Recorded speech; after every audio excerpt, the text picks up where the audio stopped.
My world just exploded, and the pieces are cutting, stabbing me in the chest. I'm sitting here, staring at my phone, rereading a LinkedIn update that has turned my entire understanding of my closest friendship upside down. I'm nauseous to my stomach, like I've been punched in the gut, and I have no clue who to talk to about this without sounding completely crazy or overly dramatic. So here I am, pouring out my innards to the void, seeking a bit of perspective, or maybe just some reassurance that I am not crazy to feel this absolutely betrayed. This isn't some grand, dramatic saga, no cheating spouses or stolen inheritances. It's just a job. But it's my job, or at least it was supposed to be. And the person who seemingly tried to snatch it from under me? My best friend. My best friend. We've been inseparable since freshman year of college. 10 years. 10 years of shared secrets, late-night talks, ugly cries, and celebrating every small victory. She was my sister from another mother. We weathered terrible first dates, nightmare roommates, low-paid starter jobs, and the general chaos of our 20s together. Our friendship was my rock in a world that seemed to shift constantly. We had a pact, unspoken but clearly understood. We always had each other's backs. Always. Flash forward to a few months ago. I was stuck. My current job, while safe, was soul-sucking. I was in a cubicle farm, doing over and over again work that didn't seem to have any meaning at all.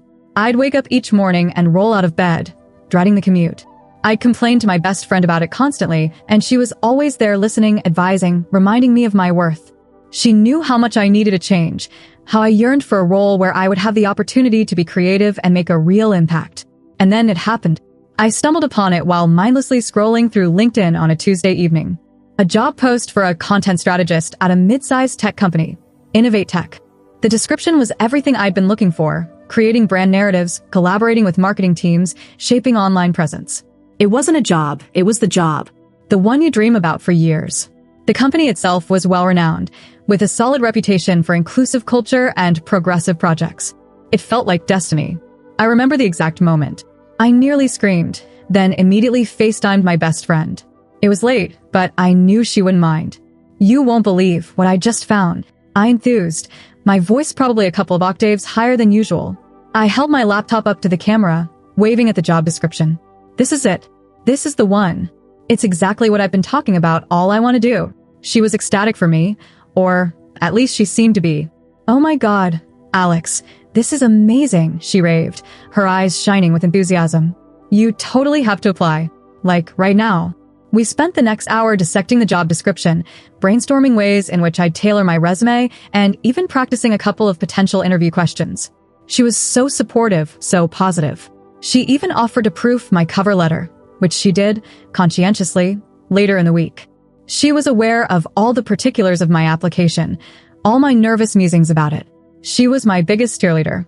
I poured my heart and soul into that application. I took days crafting my resume, composing a cover letter that I hoped would best express my enthusiasm for the job, and even designing a small portfolio of past work. I submitted it with a mix of excitement and trepidation. The waiting game began. A week passed, and then I got the email, an invitation to a first-round interview. I was ecstatic. My best friend was the first person I phoned. She shrieked with delight. I knew it. They'd be crazy not to want you, Alex. She came with me to buy an outfit, did mock interviews with me, and even sent a good luck text just prior to my Zoom call. Her support was genuine, unqualified. The initial interview went smoothly. Then the second. Then the third, a panel interview with the head of the department and some senior team members. Each time, I'd brief my best friend afterwards, recounting the questions, my answers, my thoughts on company culture. She was engaged, asking probing follow-up questions, offering observations. It seemed like we were in this together, fighting for my dream. The final interview was with the VP of marketing. It was a marathon, but I knew I nailed it. I walked away feeling proud, a subdued confidence that this might be the one. I relayed every detail to my best friend, as usual. She listened intently, her expression sometimes inscrutable, which I simply put down to the fact that she was tired from her own stressful job. And then there was the waiting. The excruciating, soul-crushing waiting. Every email notification gave me a heart skip. Every unknown number made me jump. Days turned into a week, then two. I tried to stay positive, but the silence was deafening. My best friend still called to check in. "Any news, Alex?" "Don't worry, I'm sure they're busy." Her words were comforting, but a slight, almost imperceptible shift in her demeanor started to get under my skin. She seemed aloof, less enthusiastic. I attributed it to my anxiety being contagious to her. The first crack in my perfect world revealed itself quietly. I was on my lunch break and scrolling through Instagram when I saw that a mutual friend, Chloe, had posted a story. Chloe works in HR at another tech company, but she always has her finger on the pulse of industry gossip. Her update was a picture of the Innovate Tech office building with the caption, "Great meeting at Innovate Tech today. Always impressed by their team." My eyes lingered on the photo, and then, almost as an afterthought, my gaze landed on something in the background. A familiar scarf. A very distinctive, hand-knitted scarf that my best friend's grandmother had knitted for her last Christmas. My breath caught. No, it couldn't be. My best friend had never said she was at Innovate Tech. Why would she? She wasn't job searching, or so she'd told me. She was content at her present company. Wasn't she? My brain scrambled for a rational reason. Perhaps Chloe had simply run into her in the lobby, or perhaps my best friend was visiting a friend who was an employee. But the scarf was draped over the back of a chair in what looked like a conference room. I tried to brush it off. Nothing. A coincidence. But the seed of doubt had been planted. I didn't say anything to my best friend, not wanting to sound paranoid. A few days later, the second crack. I was absent-mindedly scrolling through LinkedIn, looking at people you may know suggestions when I saw it. Underneath, people who viewed your profile, was my best friend's name. No surprise, she checked my profile often. But directly below it, under people who viewed your profile also viewed, was a link to the Innovate Tech Careers page. And then, a few more clicks and I saw it, a post from an Innovate Tech recruiter, welcoming a new hire to their content strategist role. The name wasn't mine. It wasn't my best friend's either. It was someone I did not know. My heart sank. So, I hadn't landed the job. That stung, but it was not the betrayal. The betrayal came when I clicked on the recruiter's profile, then looked at their recent activity, and there it was. A comment from my best friend on a post 3 weeks ago, thanking the recruiter for such an insightful conversation about the content strategist role. 3 weeks ago. That was right after my second interview, just as she was preparing me for my third. My vision blurred. The world reeled. It was not merely a scarf. It was not merely a LinkedIn profile view. It was real. My best friend had applied for my job. The job I had told her about in confidence. The job she had helped me apply for. The job she had pretended to be my biggest supporter for. The anger came first, a searing, burning wave that made my hands tremble. Then came the confusion. Why? Why would she go and do this? We tell each other everything. Why would she keep something so big, something that felt like a slap in the back? Secret? Was she always this competitive? Was our friendship a sham? I didn't respond immediately. I couldn't. I had to digest it, I suppose, to sort out what I was even feeling. The betrayal was so deep, so unexpected. I reviewed every discussion, every supportive text, every good luck message. Did she laugh at me behind my back? Did she think I was an idiot for sharing my dreams with her? The second time we talked, it was on the phone. She was her usual self, bubbly. How are you? Any news from Innovate Tech? She asked, her voice light. I froze. The question was a gut punch. She was still performing, still playing the good best friend role after auditioning for the same role. My voice was tense. No, nothing. I guess I didn't get it. Oh, Alex, I'm so sorry, she said, her voice riddled with fake sympathy. That's really sucks. You deserved it. The words were acid. I wanted to scream. I wanted to hang up, but I didn't. I just muttered something about it being okay and changed the subject. The conversation was empty, tainted by her lie. I wandered in a fog for the next few days. I lost my appetite. Sleep was intermittent, with reruns of her supportive words, now twisted into taunts.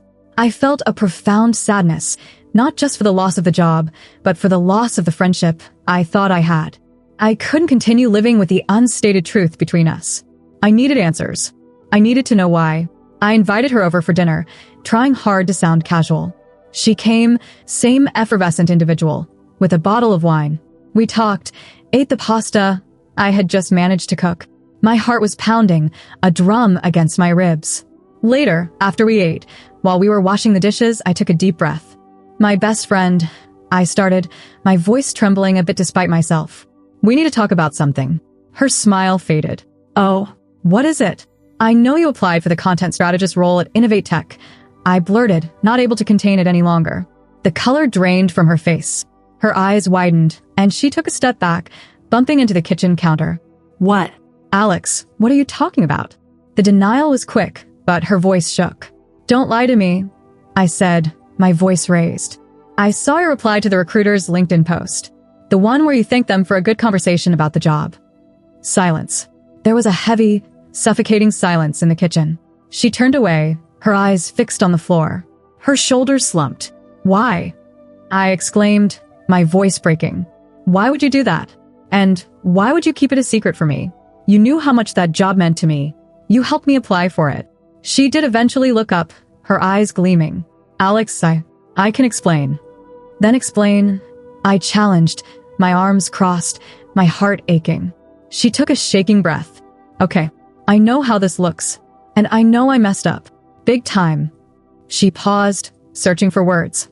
After you mentioned the job to me, I looked it up just out of curiosity. And honestly, it sounded perfect. For me too. I know I said I was happy in my job, but lately things have been stagnant. I've been feeling a bit like you were actually.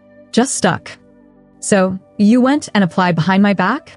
I asked, incredulity combining with the anger in my tone. It wasn't like that, not really, she defended, wringing her hands. I saw it and it looked like such a good fit. And I thought, what's the worst that could happen? I'll just apply? I never expected to even get an interview. And then when I did, I panicked. I didn't know how to tell you. You didn't know how to tell me? I repeated, a bitter laugh escaping my lips. You actually helped me prepare for my interviews while you were interviewing for the same job. You let me confide in you about all my hopes and fears, knowing you were my direct competition. I know, Alex, I know it was awful, she sobbed, tears finally streaming down her face. Every time you talked about it, I felt sick. I wanted to say something to you, but I was just so scared. Scared you'd be mad. Scared you'd think I was a terrible friend. And then the deeper I got into the process, the harder it was to admit. It just got out of hand. And what if you had gotten the job? I went on, my voice cold. What then? Were you just going to pretend it never happened? Or were you going to tell me you got a new job somewhere and conveniently leave out the part about it being my dream job? She flinched. I don't know. I hadn't really considered that far ahead, to be honest. I just kept thinking, I probably won't get it anyway, and that made it easier not to say anything. So, your fear of having an uncomfortable conversation was more important than our friendship? I asked, absorbing the complete weight of what she had to tell me. No. Of course not, she cried, moving a step closer. Alex, please. Our friendship means everything to me. This was a colossal mistake. An awful, selfish mistake. I wasn't thinking. I was just so caught up in the idea of a new possibility for myself, and I let my own ambition get in the way of what was right. She was crying openly now, and a part of me, the part that still loved her, wanted to comfort her. But the hurt was too new. I don't understand, I said, shaking my head. We've always been such an open book. If you were looking for a job, you might have mentioned something. If you saw this particular one and thought it would be a good chance for you too, then you might have said, this seems good. I'm thinking of applying too. We could have talked about it. Maybe even helped each other out. But you went behind my back and did this. That hurts the most. The lying. I know, she whispered, wiping at her eyes. I know. And I'm so sorry. I screwed up. I do regret it. I let my own insecurities and my desire for a change blind me to how this would affect you, how it would look. I was a terrible friend in that moment. We stood there for a moment, the only noise her sniffling. The air was thick with everything we weren't saying, with all the years of friendship now shattered by one selfish act. I didn't get the job, by the way, I said finally, my voice flat. Someone else did. I know, she said quietly. I saw the announcement, and you still didn't say anything. I said, the sting returning. I was going to, she protested. I was trying to figure out how. I don't know. I was a coward. The conversation continued for another hour, an excruciating autopsy of betrayal and trust. She apologized over and over, again and again. She admitted her fear, her ambition, her poor judgment. She didn't try to explain it beyond saying she panicked and let it snowball. By the time our night was over, I was emotionally drained. I did not know what to feel. The anger was still there, a smoldering ember, but it was mixed with an overwhelming sadness. The image of our friendship, whole before, was now broken, fragile. She left, and I was alone in my apartment, the silence heavier than before. I didn't feel a satisfying resolution. I didn't feel like everything was suddenly okay. I felt adrift. This happened a week ago. Since then, we've exchanged a few texts, mostly mundane. No more deep conversations. No more late-night calls. The easy intimacy we once shared is gone, replaced by an awkward politeness. A portion of me wants to forgive her. 10 years aren't discarded that way. She was genuinely sorry, and I believe she regrets it. Individuals do commit errors when they are desperate or ambitious. And yet a part of me also hurts profoundly and persistently. Can I ever really trust her again? Can I ever share my dreams and vulnerabilities with her without wondering if she's concealing an agenda to undermine me? The idea of telling her about a new opportunity, or even a personal goal, now fills me with dread. The thought of competing with her, even in some abstract way, feels like a betrayal of the friendship itself. I don't know what to do. Do I try to rebuild? Do I recognize that our friendship has been forever changed, and maybe never in the same way again? Or do I just let it drift away? The thought of losing her completely is heartbreaking. But the thought of keeping this constant suspicion, this feeling of having been lied to, is equally unbearable. I guess I'm just looking for advice. Has anyone else ever experienced anything similar? How do you overcome a betrayal like this with a best friend? Is it even possible? Or am I just clinging to a ghost of a friendship that died the moment she clicked submit on that application, knowing I was applying to? Thanks for letting me get this off my chest. It helps just to write it all down.